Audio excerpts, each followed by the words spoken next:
개가 돌아오는 저녁. 연규상.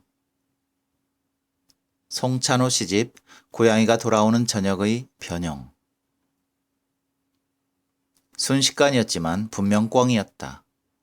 황색 선을 세차게 출발한 그것은 길을 가로질러 전력 질주했다. 거추장스러운 외투를 뒤로 훔쳐 올리듯 날개를 잔뜩 웅크린 놈은 몸을 낮추고 목을 길게 뺀 채 도로를 횡단했다. 둥지로 돌아가는 참이었는지, 먹이가 떨어진 터전을 등지는 중이었는지, 몹쓸 짓을 저지르고 야반 도주를 하던 길이었는지 모를 일이었다. 여하튼 무엇을 하기에도 어중된 시간. 오직 길 너머만을 겨냥했을 놈의 목표는 산산이 흩어졌다. 부정 출발한 스케이트 선수처럼 놈이 황망하게 속도를 늦추는가 싶었을 땐 이미 차의 헤드라이트가 맹렬하게 그 위를 덮친 후였다. 미세한 진동이 느껴졌다. 차체 뒤로 깃털이 눈발처럼 날렸다. 죽음이 가볍게 흩어지는 동안 가슴에 둔중한 통증이 내려앉았다. 현기증이 올 때처럼 시야가 뿌옇게 흐려졌다 맑아졌다. 뒤따르던 차가 머뭇머뭇 속도를 줄이는 게 보였고 속도계는 그제서야 120km 너머에서 서서히 가라앉고 있었다. 차에 치여 죽어 나자빠진 많은 동물의 잔해를 보았고 때론 질겁하며 그 죽음을 밟고 지나치긴 했지만 실제로 로드킬을 경험한 것은 처음이었다. 저지른 것인지 당한 것인지 그저 겪은 것인지 역시 분명치 않았다. 브레이크도 밟지 못할 정도의 짧은 순간에 대체 무엇을 한단 말인가. 다가오는 참극을 빤히 바라보면서 아무것도 할 수 없는 무력감에 버젓이 날개 달린 놈이 날지 않고 하필 뛰었을까 하는 의문은 무용지물이었다. 그 순간 놈도 자신의 목숨을 체념했을까? 하긴 체념할 시간이나 있었을까? 체념하면 안 돼요, 아빠. 이제 소리를 그만 찾아야겠다는 말을 꺼내자 초등학교 4학년인 아들의 표정은 원망으로 일그러졌다. 찾을 가망이 없다는 것과 찾을 의지가 없다는 것 사이의 날카로운 차이에 상처받을 나이였다. 할 만큼은 했다는 나의 위안은 아들의 완강함 앞에 무력했다. 아들이 손톱을 씹었다. 벌써 한 달이야. 신만이 할아버지 말대로 소리는 산신령이 데려갔을지도 몰라. 그리고 아들이 말없이 방으로 들어가 버리는 바람에 손톱 좀 깎으라던 잔소리도 목구멍으로 도로 들어갔다. 방문이 닫혔을 때 이제 아들이 현실의 대답을 동화 속에서 찾는 나이가 지났다는 걸 직감했다. 아들은 조금씩 자라지 않고 손톱처럼 한순간에 커버렸다. 생전 처음 살아있는 것을 차로 들이받고도 이상하리만큼 손쉽게 평정을 회복한 것은 꿩이 차 바닥을 훑으며 지나는 소리가 불러낸 더 큰 예후 때문이었다. 소리도 낯선 길 위에서 차에 치인 것은 아닐까 하는 불길한 예측이 꿩에 대한 애도를 가로챘을 것이다. 벌써 5번째의 헛걸음이었다. 소리가 사라진 뒤에도 몇 번이나 마을을 샅샅이 뒤지고 들판을 헤집었지만 소리를 찾을 수 없었다. 허탕을 치고 돌아온 날, 아들은 쉬이 잠들지 못했다. 겨우 잠든 아들의 얼굴을 만지면 가시덤불에 긁힌 자국과 식은땀이 만져졌다. 소리는 아들이 애지중지하던 보더콜리 종의 개였다. 소백산과 태백산이 만나는 깊은 산속 마을에서 아들은 소리를 잃었다. 정확하게 말하면 소리가 사라진 것이다. 그날 도계 탐사대는 경북 영주시 부성면에서 출발해 충북 단양군 영춘면 의풍으로 이어지는 고치제 너머의 산촌을 답사했다. 며칠 전 내린 폭우로 소백산의 임도에는 군데군데 흙더미가 내려앉아 있었다. 탐사대는 산 기슭에 소형 버스를 두고 걸어 고치대를 넘었다. 아직도 계곡엔 흙탕물이 우렁차게 흘러내렸다. 탐사대는 역사연구소 연구원, 백두대간 종주회원, 자연해설사, 산림공무원, 작가, 대학원생, 기자 등 전문조사원 위주로 꾸려졌다. 나 외에도 별다른 전문성이 없는 대원으로 퇴직 교원이나 자영업자가 들어 있었지만 내가 탐사대에 낄 수 있었던 것은 순전히 박물관 전시업체 대표라는 직함 덕분이었다. 해발 760m의 고치제는 백두대간의 주 능선으로 태백산이 끝나고 소백산이 시작되는 고개입니다. 때문에 여기 고갯마루에 서 있는 산신각에는 태백산신과 소백산신이 함께 모셔져 있습니다. 바로 단종과 금성대군이죠. 국사선앙당이라는 당집 앞에서 강의보다는 사단법인 역사연구소 일에 더 열심인 고상훈 대장이 고치제에 얽힌 일화를 소개했다. 혁명이 실패로 끝났을 때 본 피바람 때문일까요? 이너머 가을 나무가 뿜어내는 붉은색은 남다른 느낌을 자아냅니다. 고치제는 영주 순흥도부 부사와 힘을 합쳐 영월에 유배된 단종의 보기를 꿈꾸던 금성대군의 좌절이 서려 있는 고개라는 설명이었다. 순흥과 영월을 오가는 가장 빠른 길목이었던 고치제에서 단종과 금성대군의 밀사들이 바라보았을 한양은 분명 세상의 안쪽이었겠지만 지금은 충북과 경북, 강원의 맥박이 가장 희미하게 뛰는 삼도 접경의 오지일 뿐 안과 밖의 경계는 희미해져 아무 의미도 없어 보였다. 자, 그 역사의 현장으로 들어가 봅시다. 고 대장의 말이 사극 속 밀사의 대사처럼 들려 나는 슬쩍 입꼬리가 올라갔다. 고치제 너머 첫 마을인 마주 바우에 도착하자마자 탐사대는 분과별로 나뉘어 마을을 돌았다. 생태 전문 잡지에 탐사 결과를 연재하는 사진 기자가 분과를 오가며 가장 바쁘게 움직였다. 1964년 문을 열어 1991년까지 27년간 고작 147명의 졸업생을 배출하고 문을 닫은 옥대 국민학교 마락분교라든가 마을 이름의 유래가 된 바위를 사진에 담던 사진 기자는 아들이 소리와 뛰노는 장면을 찍어주기도 했다. 길 옆 구판장에는 한쪽 들일을 마친 노인들이 초여름 햇살을 피하고 있었다. 전례 이야기 분과에 속한 나는 더 수소문할 것도 없이 구판장에 눌러 앉았다. 방언과 생활사 연구자들이 주축인 전례 이야기 분과는 장을 보러 다닌 옛길과 전쟁 시절 좌우익의 피해 사례, 한마을 산속으로 숨어든 동학의 마지막 생존자 같은 이야기를 찾는 데 몰두했다. 이야기를 듣는 일은 생각처럼 쉽지 않았다. 생년월일조차 잘 기억하지 못하는 노인들의 동문서답으로 대부분 시간을 보냈다. 일정 때였는지, 미군정 때였는지, 전쟁통이었는지, 박통 때였는지를 구분하지 못한 채 풀어놓는 노인들의 이야기는 녹취돼 홈페이지로 공유되었다. 마을 규모와 산촌 인구의 연령 분포, 촌락과 개별 가옥의 구조를 조사하는 일은 마을 역사 분과에서 맡았고, 하천 지리와 동식물 분포는 마을 생태 분과 소관이었다. 분과와 상관없이 나는 틈나는 대로 희귀한 농기구나 사라져가는 물건들을 살폈지만 향토박물관 소장품 이상을 발견할 수 없었다. 마을 뒤편에 쌓인 쓰레기 더미가 차라리 볼만했다.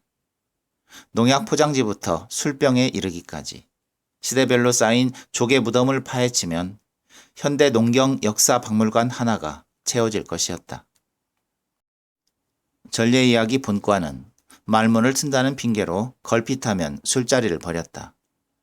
12명의 자식을 낳아 모두 외지로 떠나보내고 홀로 사는 할머니는 술 기운이 돌자 자식들이 보청기를 해줘 전보다 사람 소리를 더 잘 알아듣는다는 자랑을 되풀이했다. 수백 산을 이잡듯 했다는 신만이 노인도 살아있다면 30을 넘겼을 자식이 하나 있는데 20에 가까이 소식이 없다며 진작에 붉어진 눈가를 비볐다. 밖에 나와 보니 아들은 소리에게 편지를 배달시키는 일에 열중하고 있었다. 달려! 소리! 소리는 등산용 수건을 물고 순식간에 밭두렁을 건너뛰어 공지선 너머로 사라졌다 돌아왔다. 탁 트인 벌판을 다닐 때 허허 저놈 하며 소리가 측대보로 뛴다는 것을 귀뚱해준 이는 자연 해설사였다. 저기 놀란 표정이었다. 여우나 늑대, 들소, 호랑이, 낙타, 코끼리 할 것 없이 모든 야생 동물의 걸음은 측대보인 반면 대각보로 걷는 건 사람을 포함해 길들여진 고양이나 개, 말, 소 정도지요. 자연 해설사는 오른쪽 앞다리와 오른쪽 뒷다리가, 왼쪽 앞다리와 왼쪽 뒷다리가 함께 움직이는 측대보로 뛰는 개는 여간에 보기 힘들다며 측대보는 야생의 걸음이요 대각보는 문명의 걸음인데 자신도 듣긴 했어도 보긴 처음이라고 덧붙였다. 그가 혀를 내두르자 아들은 신이 났다. 이번엔 무슨 편지니? 그건 소리가 알겠죠. 편지를 보내면 전할 곳은 소리가 알아서 찾아요. 아들은 편지의 내용을 소리의 영특함에 슬쩍 감추며 내 질문을 피해갔다. 어느 날 책가방에 삐죽 나와 있던 일기에는 나는 가끔 소리를 버린 주인에게 이젠 괜찮아요. 소리는 여기서 잘 지내요. 라는 편지를 보낸다고 적혀 있었다. 난 그 글을 엄마 괜찮아요. 난 잘 지내요. 라고 읽었다. 너무 멀리 가지 마라. 점심을 먹고 탐사대는 도화골로 향했다. 마주바우에서 오리쯤 산길을 오르면 80 노인 내외가 사는 집이 있다는 말을 듣고 내쳐 나선 길이었다. 아들에겐 험한 길이니 소리를 데리고 마을 주변에서 놀고 있으라고 일렀다. 뛰어! 소리! 아들이 소리와 함께 밭두렁을 달려갔다. 보기에도 사람 살기에 갑갑한 골짜기인데다 사람 하나 겨우 다닐 정도인 산길을 등짝이 흥건해질 만큼 올라서야 집 한 채가 나타났다. 늙어보니 말이여, 사람은 다 똑같은 거요. 왜 이런 데 사냐고? 다툴 일이 없어. 돈이다 맹해다 하는데 생명이 제일 중요한 거요.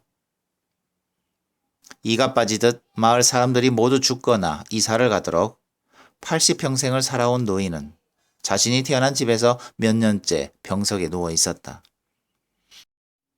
몸은 문지방조차 넘어서지 못했지만 다짜고짜 풀어놓은 그의 말에 일행은 숨을 죽였다. 세상살이를 단 3마디로 줄여준 강건한 두괄식의 어법이 벼락처럼 도시인들의 머리를 두드린 탓이었다. 노인이 문고리를 잡고 말하는 동안 할머니는 부엌문 옆에 신하처럼 꼼짝없이 서 있었다. 시대착오적인 전경 탓에 무대 세트 같은 산촌의 집이 더욱 비현실적으로 느껴졌다. 괜히 도화골이 아니었다. 산에서 내려왔을 때 이미 소리는 사라진 뒤였다. 소리를 찾아 마을과 들판을 헤맨 아들의 얼굴은 벌겋게 달아올랐고 눈가엔 땀인지 눈물인지가 범벅이 되어 있었다. 잔뜩 겁에 질린 목소리로 아들이 애원했다. 아빠, 소리 좀 찾아봐요. 소리가 안 보여요. 퇴근 시간의 교통체증을 뚫고 사무실에 도착할 무렵에야 가슴에 내려앉았던 묵직한 통증이 겨우 가라앉았다. 사무실에 불이 켜져 있었다. 불은 미간이 잔뜩 내려앉은 직원들의 눈에도 켜져 있었다. 아이소메트릭이 다 됐는데 지금 아이템을 바꾸면 언제 렌더링에 마감 칩니까? 전시 유기하고도 안 맞고요. 알잖아요.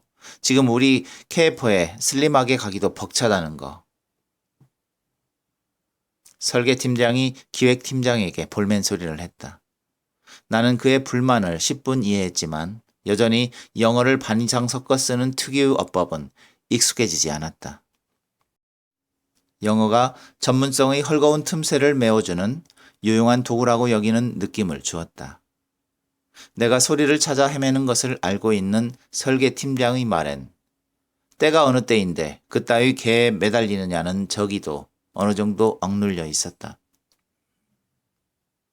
10년 전 IMF의 찬바람이 가시지 않는 봄날, 다니던 광고 기획사를 그만두고 전시업계에 뛰어든 것은 적절한 선택이었다. 문화산업이 활성화되면서 전시업계는 호황을 누렸다. 경기 침체가 장기화될 때에도 직원 급여를 미룬 적이 없다. 그러나 1년 전 아내가 떠난 뒤 나는 회사가 기울고 있다는 것조차 눈치채지 못할 정도로 휘청거렸다. 한번 기울기 시작한 사세는 걷잡을 수 없었다. 나보다 사태를 먼저 파악한 선호 씨, 회사를 옮긴 다음에도 8명을 감원해야 했다. 반년 만에 직원 수도 반토막이 났다. 영어 공교육 강화에 따라 쏟아져 나온 영어 체험 교실 같은 소규모 사업까지 손을 댔지만 수지타산 맞추기엔 턱도 없었다. 하청업체는 밀린 대금을 달라고 악다고니를 썼고 자재상은 현금을 안 주면 자재를 못 내준다고 버텼다. 감리는 현장에서 일이 돌아가지 않는다고 아우성이었다. 회계과정이 책임을 진다며 사표를 내던 날, 될 대로 되란 심정으로 지금의 설계팀장을 스카우트했다. 회사 수익의 반을 배당한다는 조건이었다. 실무에 밝고 인맥이 두텁기로 업계에 소문이 난 사람이었다. 설계팀장은 빠르게 회사를 장악했다. 자투리 일을 잘라내고 중대형 설계 경기나 공모를 택했다.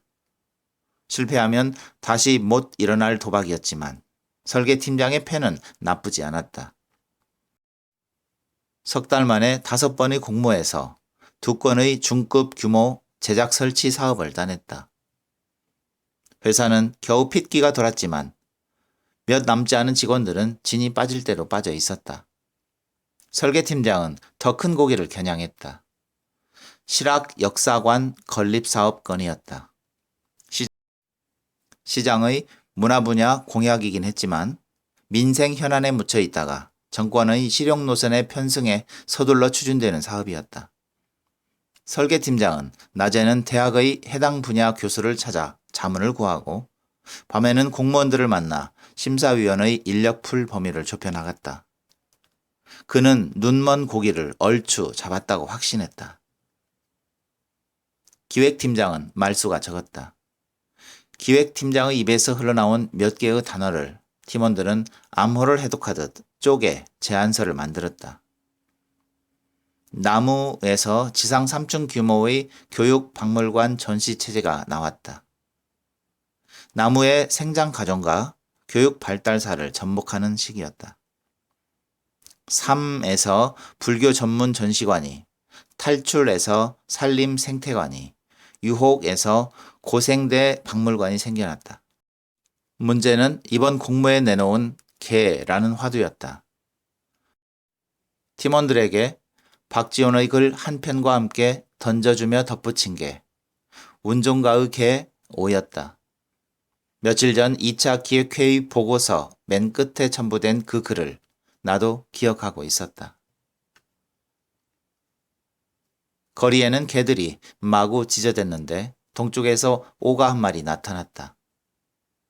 흰 빛깔에 비쩍 말랐는데 빙 둘러서서 쓰다듬어 주자 조아라 꼬리를 흔들며 머리를 숙인 채 한참을 서 있었다.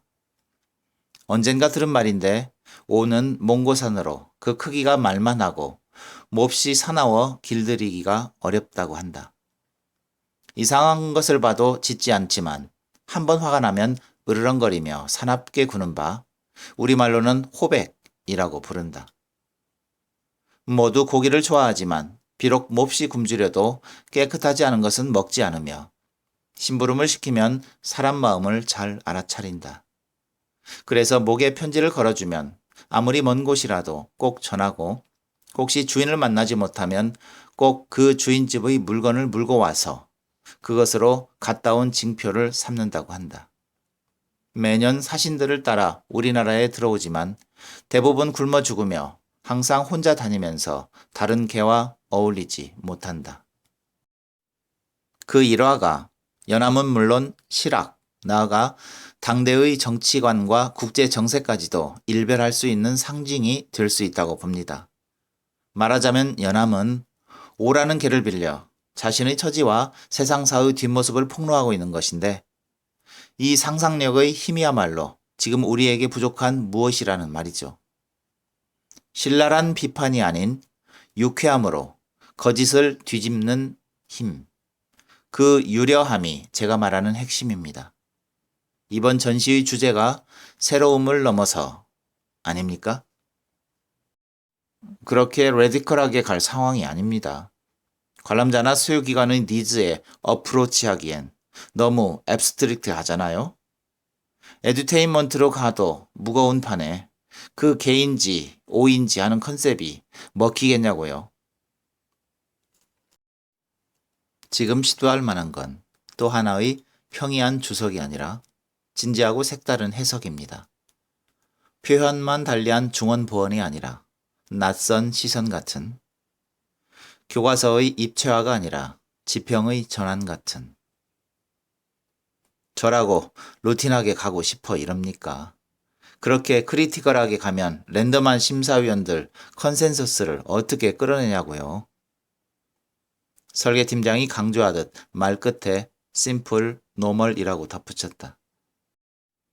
그 말이 내겐 잘못 발화된 욕설처럼 들렸지만 기획팀장의 표정은 담담했다.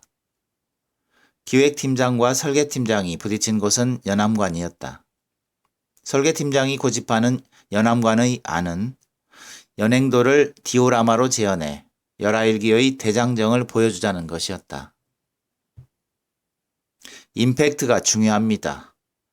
버주얼 비전, 홀로그램, 렌티큘러, 열감지 미러 패널 같은 비주얼 매체가 내용을 압도하지 않으면 안 먹힙니다.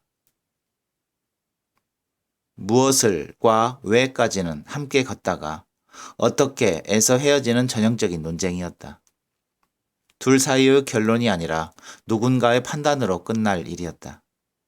기획팀장의 추상적인 당위론과 설계팀장의 구체적인 현실론 중 하나를 고르는 일은 간단했다. 며칠째 밤샘하고 있는 직원들 컴플레인도 이만저만이 아닙니다. 게다가 지금 설계 변경을 하면 리스크도 리스크지만 코스트가 감당이 안 됩니다.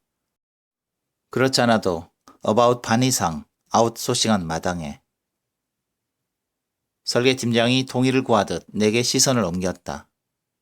직원들의 원성을 가까스로 맡고 있다는 암시는 그렇다 해도 회사 재정에 대한 월권으로도 비춰질 수 있다는 말이었지만 반감은 잃지 않았다. 그가 인맥과 로비력을 겸비해서라기보단 결론처럼 다 잡아놓은 고기입니다. 그물망을 촘촘히 한다고 도망갈 것도 아니고 플랫하게 갑시다 라고 말했을 때 나는 다 잡아놓은 고기라는 말에 안도했다. 둘 사이의 논쟁만큼 그 사안이 전체 전시관 연출 체계에서 차지하는 비중이 큰 것도 아니었다. 흔한 자존심 싸움처럼 보였다. 실학파가 번개 모임을 갖던 백탑이나 다산의 주교, 화성 성축 거중기, 홍대용이 혼천이를 만들던 농수각도 디오라마로 연출했으니까 연암관도 연행도 디오라마 쪽으로 갑시다. 기획 전시실에 배치된 다산의 다신개나 유네메는 체험실로 돌리고 운종가의 개는 빼죠. 가능한 심플하고 노멀하게. 직원들은 밤을 새울 태세였다. 나는 서둘러 사무실을 나왔다. 직원들이 먹고 내놓은 짜장면 그릇에서 중국 음식 특유의 기름 냄새가 훅 끼쳐왔다. 점심과 저녁을 걸은 공복이었다. 도우미 아주머니가 오는 날이었는지 집안은 깨끗하게 정돈되어 있었다. 아들은 침대 위에서 웅크린 채 잠들어 있었다. 젖을 놓치지 않으려고 전니도 다 갈고 난 11살 자매 엄마 품을 또 붙드는 모양이었다. 기척에 아들이 웅얼거렸다. 웅크린 채 두 손을 입가에 대고 있는 아들은 어쩌면 손나팔로 소리를 부르거나 엄마와 별을 해고 있는지도 몰랐다. 소리를 잃어버린 마주바우는 초행이 아니었다. 몇 년 전 가족이 하룻밤을 자며 쏟아질 듯 총총한 별들을 올려다본 곳이었다. 저기 물바가지처럼 생긴 별 말이야. 저게 북두칠성인데 한번 세어볼까? 하나, 둘, 셋, 넷, 12, 14, 14. 북두칠성을 제대로 찾지 못한 아들은 한정없이 별을 해던 때였으니 벌써 4, 5년 전이었다. 더 설명을 하려던 아내마저 깔깔 웃었고 그녀의 웃음소리가 밤하늘에 맑게 퍼졌다. 생각나니? 이곳? 소리와 함께 마을 주변을 뛰어다니느라 벌써 등짝이 젖어버린 아들을 쉬게 할 겸 아들의 손을 잡고 마을을 거닐 때였다. 그럼요. 그때 저 집에서 아궁이에 불도 피우고 그랬잖아요. 엄마와 북두칠성을 세던 것도 기억나는지를 묻진 못했다. 아내와 아들을 데리고 다닌 곳을 다시 찾게 될 때마다 먹을 때가 해빙기의 축대만큼 불안했고 아들의 깊은 곳 어디쯤도 엄마의 부재로 인해 흔들리는 건 아닌지 걱정이 되곤 했다. 엄마가 떠나고 소리가 왔다고 아들은 믿었다. 소리가 와서 비어있던 엄마의 자리를 메웠다. 어느 날 학교 운동장에 나타난 개에게 아이들이 몰려들었다. 몇 번 머리를 쓰다듬어 주자 개는 유독 아들에게만 꼬리를 흔들며 따랐다. 친구들이 돌아가고 아들도 학원을 가기 위해 집으로 돌아올 때 개는 현관까지 따라왔다.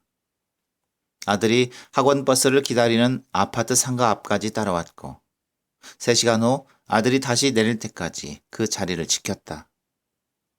외로움, 그리움 같은 말의 무슨 속에는 시간의 퇴적층보다 질긴 생명이 깃들어 있어서 두꺼운 사전 속에 납작한 명사로 눌려 있다가도 어느 순간 색깔이나 냄새, 파동으로 생생하게 살아나곤 했다.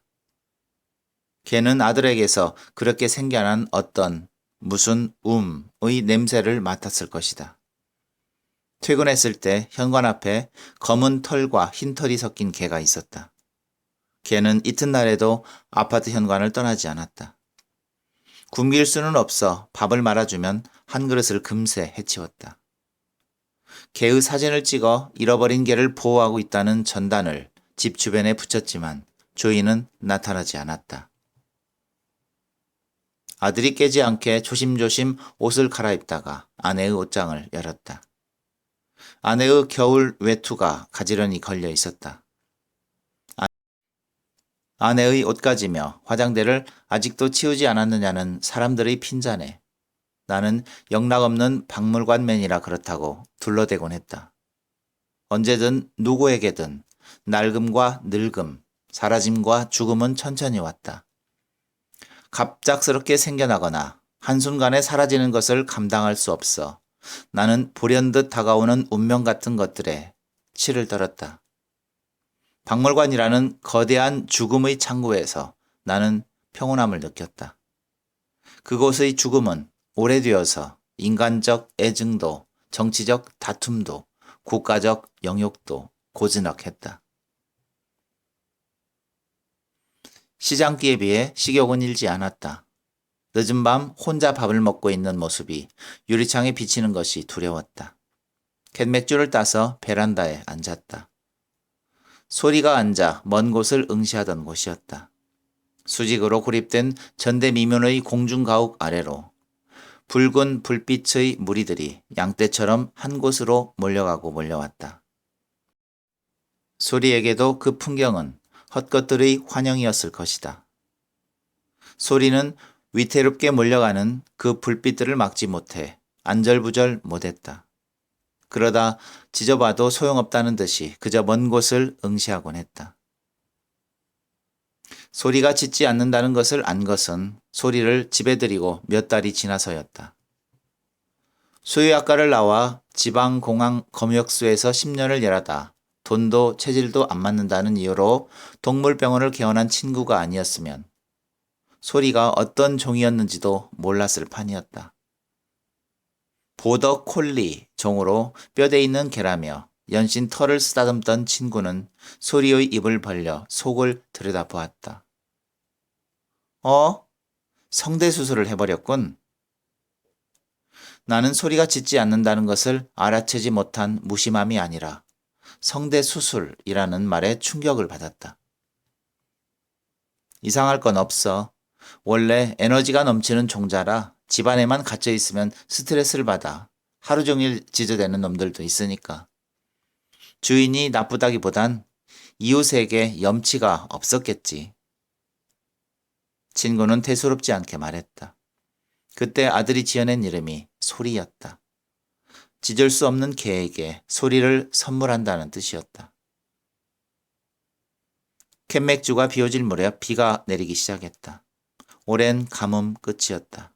빗줄기가 굵어졌다. 소리도 비를 맞을까요? 빗소리 때문이었는지 깨어난 아들이 베란다로 나왔다. 비를 맞으면 애처로움이 클 것이고 맞지 못하면 필시 죽은 몸이었기에 아들 마음이 아프긴 매 한 가지일 터였다. 글쎄, 춥겠죠? 사람만큼은 아닐 거야. 지난 겨울도 베란다에서 났잖아. 밤비를 맞으면 소리도 추울 거예요. 동굴같이 안전한 곳에서 비를 피하고 있을 거야. 소리는 숱도 많고 속털이 깊어 털 엉킴을 막기 위해 매일 빗질을 해야 했다. 아들이 소리의 털을 쓸어내릴 때처럼 난 아들의 머리카락을 쓰다듬었다. 아들은 말을 끊었다. 수긍보다 부정의 표시였다. 아들이 부풀려진 희망이나 맥락 없는 결론을 거부한 것은 언제부터였을까? 가자, 소리. 아들이 먼저 달리고 소리가 펄떡펄떡 뛰며 뒤따르던 그날은 다시 돌아오지 않을 것이다. 어릴 적 옆집 영민의 집에 수영빤스라 불리던 개가 한 마리 있었다. 요즘에야 널린 게 애완견이지만 여름 포신용으로 기르던 잡견이 고작이던 고향에선 흔치 않은 동물이었다. 흔치 않으면 대개 귀하게 마련이건만 애완의 개념이 없던 시골 사람들에게 몸집이 작고 앙증맞은 수영빤스는 볼품도 없고 먹잘 것도 없는 천덕꾸러기에 불과했다. 어른들은 툭툭하게 살이 오른 누렁이가 돼야 개 취급을 해줬고 아이들은 아이들대로 귀가 쫑긋한 진돗개 잡종쯤 돼야 텃세라도 부릴 수 있었다. 형들은 셰퍼드 종을 선망했지만 시골 구석에서는 만나기 힘든 개였다. 그러니 체구가 발바니만도 못한 데다 던진 막대기도 물어올 줄 모르고 게을러 터진 수영빤스는 어디 써먹을 구석이 없었던 것이다. 게다가 털이 홀랑 깎인 듯 앙상한 알몸으로 불알만 도드라지게 나다니는 꼴이 보통 볼썽사나운 게 아니었는데 누가 이름을 붙였는지 수영빤스라는 별명은 그런 민망함을 가릴 요량이었던 셈이다. 그 개는 애초에 영민의 부자 친척집에서 곱게 자란 몸으로 갑자기 쫄딱 망한 주인 팔자를 따라 얼결에 그 궁벽한 곳까지 들어오게 된 것이다. 집집이 누렁이 한 마리쯤은 기를 때에도 개 한 마리 먹일 처지가 안 되게 가난했던 영미 아버지는 그놈을 잘 키워 자신도 개를 키울 형편이 된다는 걸 알리고 싶었는지도 모른다. 아니면 매양 얻어먹기만 하는 게 염치 없어 여름 보약으로 개울가 벼랑에 매달아 그을려 먹고 나던 개 도르리 턱을 내보려 했는지도 모른다. 하지만 그런 기대와는 달리 조석으로 찬밥이나마 국에 말아 정성껏 먹이며 몇 달을 기다려봐도 수영빤스의 몸집은 그대로였다. 병이 있나 누나를 뒤집어 봤지만 별다른 증세를 찾지 못한 채 1년이 다 되도록 크기는커녕 점점 피골이 맞닿아져 가자 영미 아버지도 그만 식용이 아닌 애완용이라는 그 개의 정체를 알아버린 것이다. 수영반스의 순환은 그때부터 시작된다. 영미 아버지는 걸핏하면 수영반스를 걷어차 버렸고 영미 어머니도 자신물을 버리러 나올 때마다 마당에서 빌빌대는 수영반스만 보면 어이구 어디 가서 되져버리든지 하며 자신물을 냅다 끼얹었다. 집에서 천대받는 개는 아이들에게도 놀잇감이었다. 수영반스만 나타나면 아이들은 자신들이 기르는 개를 시켜 물어뜯게 만들거나 슬금슬금 오줌을 싸며 도망치는 수영반스에게 돌을 던지곤 했다. 태생이 입이 짧고 우아한 견종이라 원체 먹질 않은 데다 집 안팎의 구박을 다 뒤집어 쓰며 다니다 보니 수영반스의 행색은 말이 아니게 변해갔다. 진물은 눈두덩이 밑으로는 눈곱이 끼었고 얼굴 주변에만 텁수룩하게 난 털에는 재와 파풀이 던적스럽게 엉겨 붙었다. 수영반스는 언제나 꼬리를 엉덩이 밑으로 숨긴 채 이곳저곳 눈치를 보느라 휘둥그레진 눈망울로 사람들을 슬슬 피해 다녔는데 멀리서 봐도 털이 짧아 거죽밖에 없는 몸뚱이가 사정없이 떨리곤 했다. 수영반스가 겨우 숨을 돌릴 수 있는 것은 밤뿐이었다. 더 이상 아무도 성가시게 굴지 않는 겨울 긴긴 밤. 수영반스는 따뜻한 아궁이에 들어가 서러운 신세를 달랬다. 하지만 이마저도 새벽마다 들려오는 영미 어머니의 고함에 내빼지 않으면 후려치는 부직갱이 맛을 봐야 했다. 저런 발광할 놈의 개새끼, 부뚜막이 어디라고 올라와? 잠이 덜 깬 채 수채구멍에 볼일을 보고 있던 이른 새벽, 어김없이 그런 소리가 옆집 영민의 부엌에서 들려왔고 봉당을 굴러떨어지듯 내려와 주랭랑치는 수영반스가 보였다. 수영반스의 고된 하루가 시작된 것이다. 당시 이장리를 보던 아버지 덕에 집으로 제법 많은 우편물이 배달되었다. 개도신문과 새농민, 종묘 관련 책자를 빼면 대부분이 영농신청서나 가구조사서 같은 서류들이었는데 모두가 노르스름한 행정봉투에 담겨 있었다. 어머니의 똑딱이 지갑을 부풀려 놓은 것처럼 생긴 우편 가방을 자전거 앞에 싣고 우체부는 언제나 점심이 되기 전에 도착했다. 나는 배달된 편지 봉투에 내 이름을 쓰고 그걸 영미에게 전했다. 그 편지를 받은 영미의 미소는 눈부셨고 난 가슴 한켠이 뿌듯해졌다. 편지는 다음 날 영민의 변소에 적당한 크기로 잘린 채 걸려졌지만 나의 편지질은 계속되었다. 수영반스가 죽었다. 뭐? 어째서? 몰라. 아버지가 그러는데 코꾸락에서 자다가 타 죽었단다. 며칠째 우체부가 오지 않아 영미에게 줄 편지가 없어 우울했던 어느 날이었다. 영미의 속눈썹에 아슬아슬하게 걸렸던 눈물방울이 볼을 타고 흘렀다. 그 바람에 난 수영반스가 이젠 더 이상 춥지는 않겠다는 말을 하려다 말았다. 한여름에도 부들부들 떠는 게 털이 없기 때문이라고 믿었던 나는 털이라곤 얼굴에 몇 가닥 붙어있는 게 전부였던 수영반스에게 불이 붙었다는 것이 영 믿겨지지 않았다. 나는 불이 나게 우리 집 삽작 기둥못에 걸려있는 편지를 가져다 영미에게 전했다. 불길한 소식을 집안에 들이면 안 된다는 말과 저걸 걸어놔야 부정이 피해간다는 아버지의 말에서 느껴지는 으스스한 이율 배반으로 오랫동안 걸려있던 편지였다. 편지를 받고서도 영미의 표정은 밝아지지 않았다. 커서야 그 편지가 부음이라는 걸 알게 됐지만 오랫동안 혹 그 일이 수영반스의 죽음과 어떤 연관이 있지는 않았을까 하는 밑도 끝도 없는 생각이 들곤 했다. 비는 밤새 내리다가 새벽에야 그쳤다. 언제 그랬냐는 듯이 아침 햇살이 뜨거웠다. 정오 무렵 제안서의 마지막 출력과 규정으로 정신이 없을 때 신만이 노인에게서 전화가 왔다.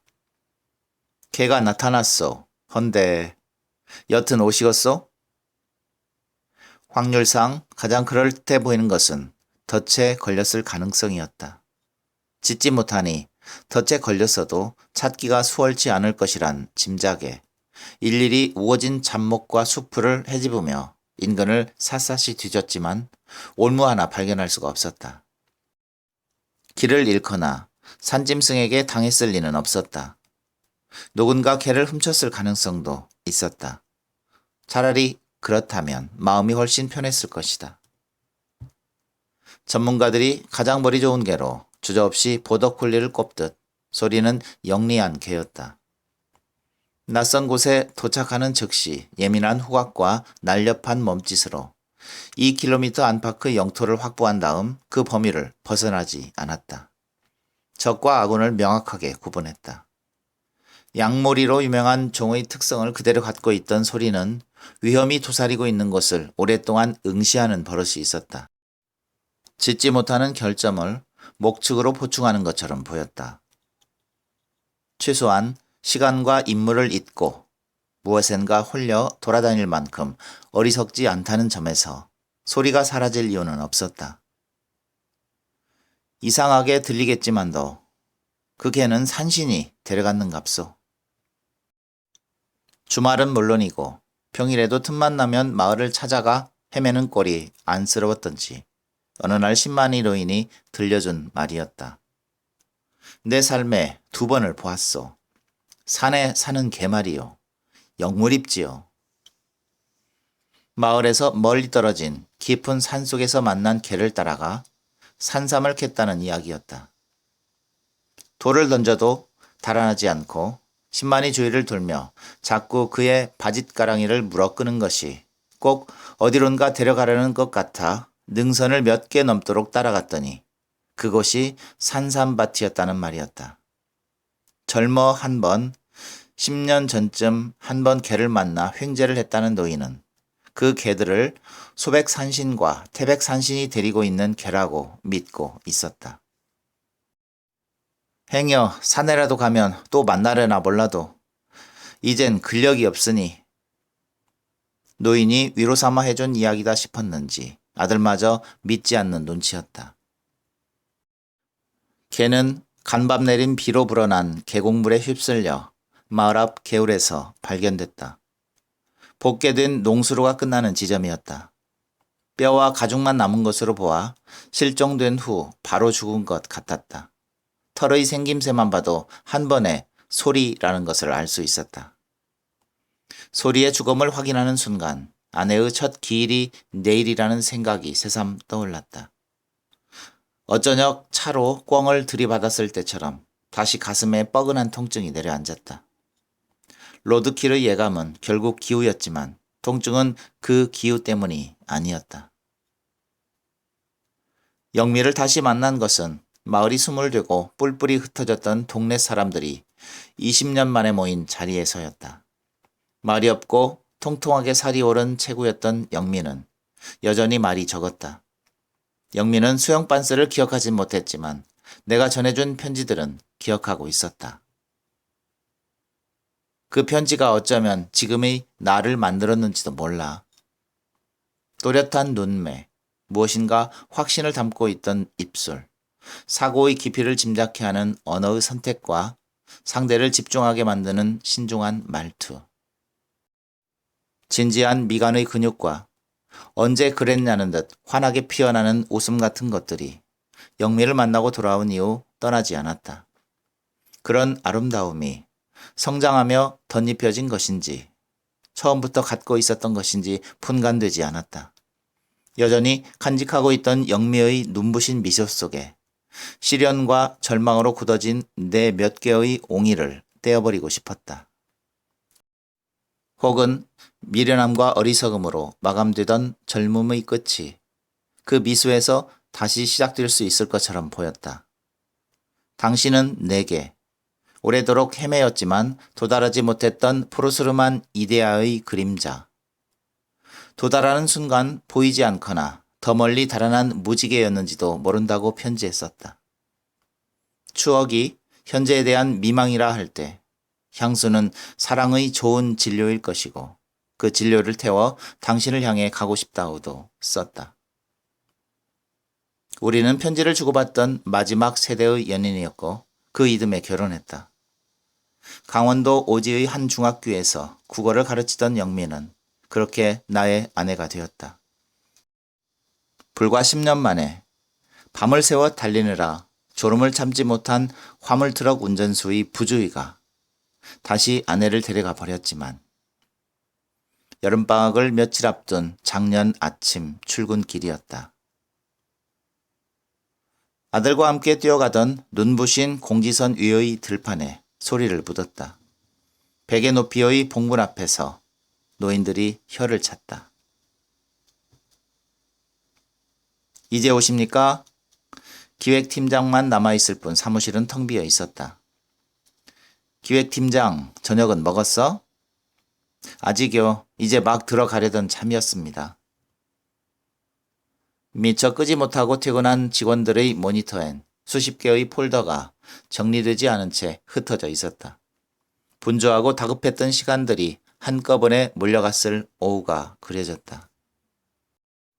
야근으로 며칠 전 아내와의 첫 결혼 기념일을 놓친 이대리. 남자친구의 기다림을 내색하지 않고 디자인을 마무리한 윤 실장. 수십 장의 도면과 투시도를 그려낸 정 과장. 공학적 시스템을 완성해준 조 과장. 새벽에 먹을 것을 사들고 찾아온 박 건축사의 얼굴이 지나갔다. 모든 작업을 지휘한 설계팀장이 직원들을 데리고 회식을 하러 떠난 뒤였다.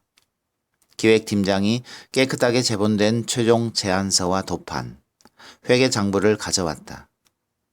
제안서는 5개 업체가 접수했습니다. 설계팀장이 뒤쪽을 손보느라 필요한 돈을 좀 뺐습니다. 상당한 액수의 영업비가 빠져나간 장부엔 한 달을 버티기 어려운 금액이 남아 있었다.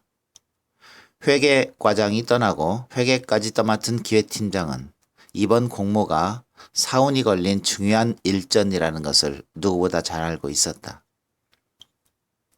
이번 달까지만 일하고 쉬고 싶습니다. 기획팀장이 천천히 눈을 감았다 떴다. 쌍꺼풀은 없었지만 유순한 눈빛이 아내를 닮아 있었다. 어금니에 힘을 주었다. 치료 시기를 놓친 어금니가 옥신거렸다. 무엇인가 질긴 것을 씹고 싶었다. 방으로 들어와 아들에게 전화를 걸었다. 소리를 잘 묻어 좋았다. 아들은 대답하지 않았다. 오늘 좀 늦는다. 괜찮지? 예. 아들의 목소리는 먼 곳으로부터 들려오는 잡음 같았다. 소주나 한잔 하자며 기획팀장을 끌고 밖으로 나왔을 때 이미 날이 저물어 있었다. 평소보다 종로가 붐비고 있었다.